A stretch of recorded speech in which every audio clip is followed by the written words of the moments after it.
नमस्कार दोस्तों, स्वागत है आपका एक बार फिर कोट्स प्रेरणा पर। आज हम बात करने जा रहे हैं भारत के सबसे चर्चित और विवादित मुद्दे पर, आरक्षण। आरक्षण यानी रिजर्वेशन।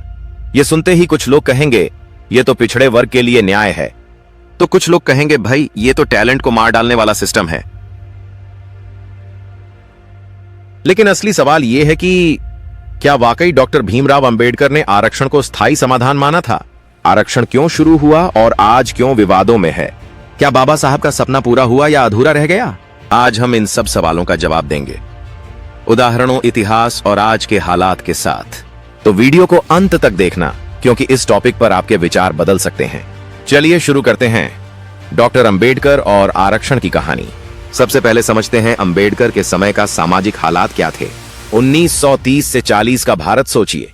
ऊंच नीच का जाल हर जगह, दलितों को मंदिर में प्रवेश की अनुमति नहीं, कुएं से पानी नहीं भर सकते, स्कूल में बैठने तक की जगह अलग।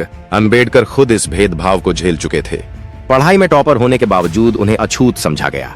नौकरी और समाज दोनों जगह दरवाजे। ऐसे समय में अंबेडकर का मानना था कि अगर समान अवसर नहीं दिए जाएंगे तो समाज में बराबरी कभी नहीं आ पाएगी। इसलिए उन्होंने संविधान बनाते वक्त आरक्षण का प्रावधान रखा, ताकि SC, ST और बाद में OBC वर्ग को भी शिक्षा और नौकरियों में बराबरी का मौका मिले। लेकिन ध्यान रहे, अंबेडकर ने इसे स्थायी समाधान नहीं माना। उनका कहना था कि आरक्षण सिर्फ 10 साल के लिए होना चाहिए, जब तक समाज में बराबरी नहीं आ जाती। अब समझते हैं अंबेडकर की असली सोच। आरक्षण पर क्या? अंबेडकर का मानना था दलित और पिछड़े वर्ग को सदियों से वंचित रखा गया है। अब अगर उन्हें रिजर्वेशन नहीं मिलेगा तो वे कभी मेन स्ट्रीम में नहीं आ पाएंगे। लेकिन उन्होंने साफ कहा, ये कोई सदा का सहारा नहीं है, ये एक ट्रेनिंग व्हील की तरह है, जैसे साइकिल पर बच्चों के लिए होते हैं। जब समाज बराबरी सीख लेगा तो ये ट्रेनिंग व्हील हट जाएंगे। उनके शब्दों में, हमने आरक्षण इसलिए दिया है कि समाज में समान अवसर बने, लेकिन अगर यह हमेशा चला तो ये असमानता को ही बनाए रखेगा। अब समझते हैं तब का विरोध और आज के विवाद को। जब आरक्षण की घोषणा हुई तब भी विरोध हुआ।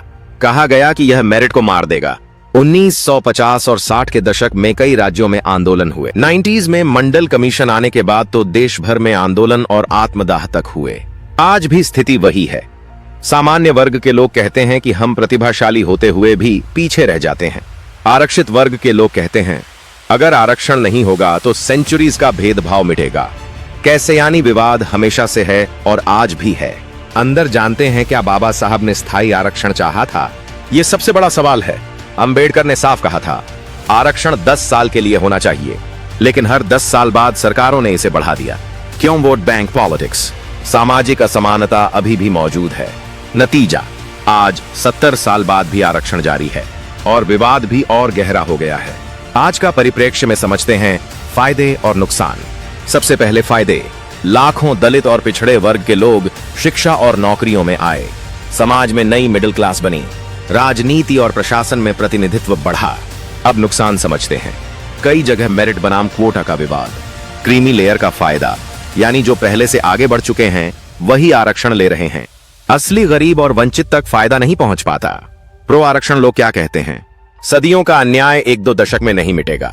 जब तक कास्ट सिस्टम खत्म नहीं होता आरक्षण जरूर। एंटी आरक्षण लोग कहते हैं अब जाति नहीं, गरीबी के आधार पर आरक्षण होना चाहिए। प्रतिभा को मारना समाज के लिए नुकसानदायक है।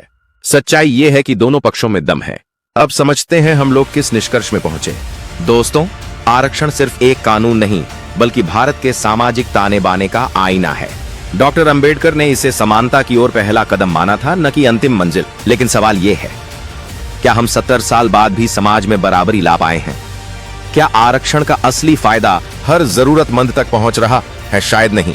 आरक्षण की असली आत्मा तभी पूरी होगी जब हर बच्चा, चाहे वो किसी भी जाति या धर्म से हो, बराबरी से पढ़ पाए, बढ़ पाए और अपने सपनों को पूरा कर पाए। तो दोस्तों, आप बताइए, क्या आरक्षण आज भी जरूरी है या अब इसे बदलना चाहिए? कमेंट बॉक्स में अपनी राय जरूर दीजिए। मिलते हैं अगले वीडियो में, तब तक जय भीम, जय भारत। धन्यवाद।